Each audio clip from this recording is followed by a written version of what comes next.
algumas aulas anteriores, vimos a definição de função inversa. Se uma matriz A multiplicada por B é igual a B multiplicado por A, e esse produto é igual à matriz identidade, dizemos que B é a inversa de A. A definição, comumente, não é prática.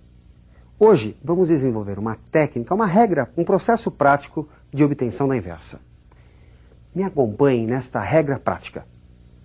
Primeiro calculamos o determinante da matriz que foi dada. Depois, calculamos a matriz dos cofatores dessa matriz fornecida. Num terceiro momento, calculamos a transposta da matriz dos cofatores. E por fim, vamos aplicar a seguinte fórmula. O inverso do determinante da matriz multiplicado por essa transposta da matriz dos cofatores nos fornece a inversa da matriz fornecida. A existência da inversa vai depender exatamente do determinante da matriz. Se o determinante for diferente de zero, dizemos que a matriz é inversível ou não singular. Se o determinante da matriz for igual a zero, dizemos que a matriz é não inversível, ela não tem inversa, também conhecida como matriz singular. Bom, gente, vejamos a obtenção de uma matriz inversa por esse processo prático, passo a passo. Obter a matriz inversa da matriz que você nota na tela. Primeiro passo.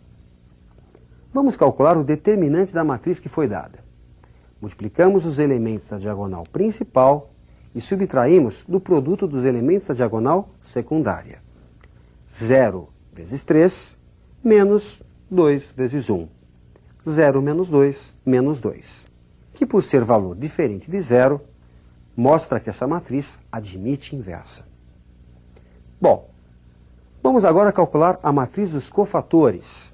Lembrando que para calcular um cofator, é necessário usar a expressão menos 1 elevado à soma dos índices, que indicam a posição do elemento, cujo cofator você quer calcular, multiplicado pelo determinante do que sobra quando você elimina a linha e a coluna desse elemento.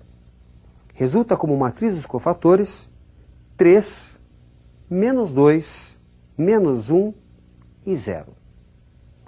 No terceiro passo, vamos transpor a matriz dos cofatores.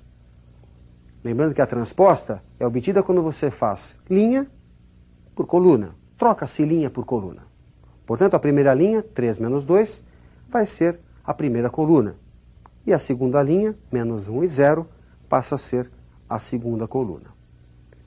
Para obtermos a matriz inversa, basta multiplicarmos essa última matriz, a transposta da matriz dos cofatores, pelo inverso do determinante da matriz.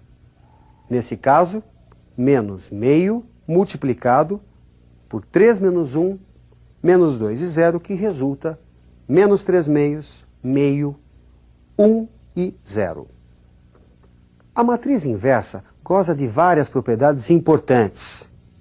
Me acompanhe na tela. Se a matriz A é inversível, então a sua inversa é única. A inversa da inversa é a própria matriz A. Se A e B são matrizes inversíveis e de mesma ordem, então a inversa do produto é igual, muita atenção aqui, ao produto das inversas, só que primeiro a de B e depois a de A, nesta ordem. Se A é inversível, então a inversa da transposta é igual à transposta da inversa.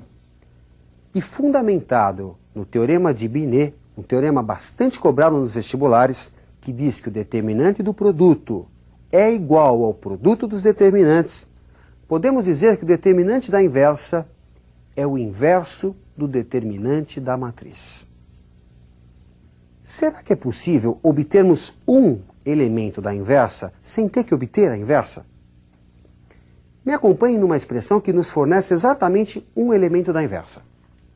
O elemento que ocupa a posição IJ da matriz inversa é obtido pela relação do cofator do elemento que ocupa a posição JI da matriz que foi dada pelo determinante da matriz fornecida. É importante que você perceba a troca de índices. Vejamos uma questão de aplicação para que você fixe bem essa fórmula. Me acompanhe num exercício. Sendo a matriz que você vê na tela, qual o elemento da terceira linha e primeira coluna de sua inversa? Bom, gente, ter que obter a inversa é um processo, mesmo utilizando a regra prática, trabalhoso. Por isso se desenvolveu uma expressão que nos permita o cálculo de um elemento. O elemento que ocupa a posição 3,1 da matriz A, a matriz inversa, aliás, pode ser obtido pela relação entre o cofator do elemento 1, 3, observe a troca dos índices da matriz A, pelo determinante da matriz A. Essa relação é muito importante para que você não seja obrigado a ter que calcular toda a matriz inversa, é um processo muito trabalhoso.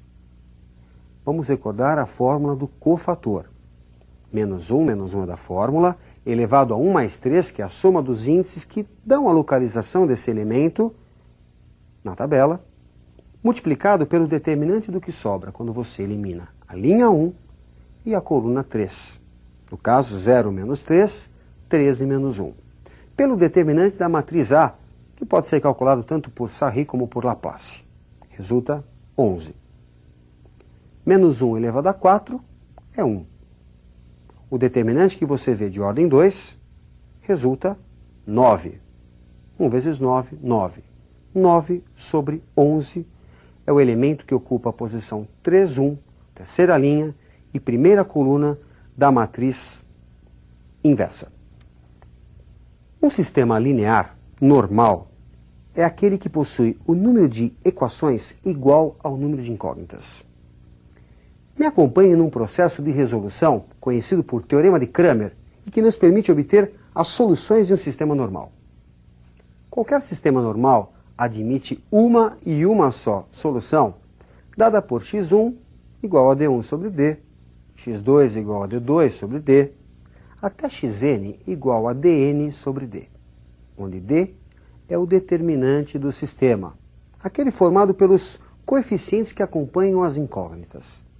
E di é o determinante que se obtém de d, trocando-se a iésima coluna da matriz por B1, B2, B3 até Bn, que são os elementos da coluna independente. Para ficar mais claro o Teorema de Cramer, vejamos uma questão de aplicação feita passo a passo. Sabendo que x, y e z são números reais, e essa expressão que você vê, essa soma de quadrados, é igual a zero. Então, quanto vale a soma de x com y com z? Como x, y e z são números reais, para que uma soma de 3 quadrados resulte igual a zero, cada uma das parcelas precisa ser nula. Assim, 2x mais y menos z deve ser igual a zero, x menos y também deve ser igual a zero, e z menos 3 precisa ser igual a zero. Resulta um sistema equivalente, 2x mais y menos z igual a zero, x menos y igual a zero e z igual a 3. Vamos ao determinante do sistema. É o determinante formado pelos coeficientes que acompanham x, y e z. Portanto, 2, 1, menos 1, 1 menos 1 e 0, 0, 0 e 1. Se você usar a regra de Sarri ou o teorema de Laplace, vai encontrar para esse determinante o valor menos 3. Ele que é chamado de determinante do sistema. Muita atenção agora, vamos ao cálculo do dx. A partir do determinante anterior, tira-se a coluna do x e coloca-se a coluna independente. No caso, 0, 0 e 3. Calculando este determinante por Sarri ou por Laplace, temos que dx é igual a menos 3. E resulta para o x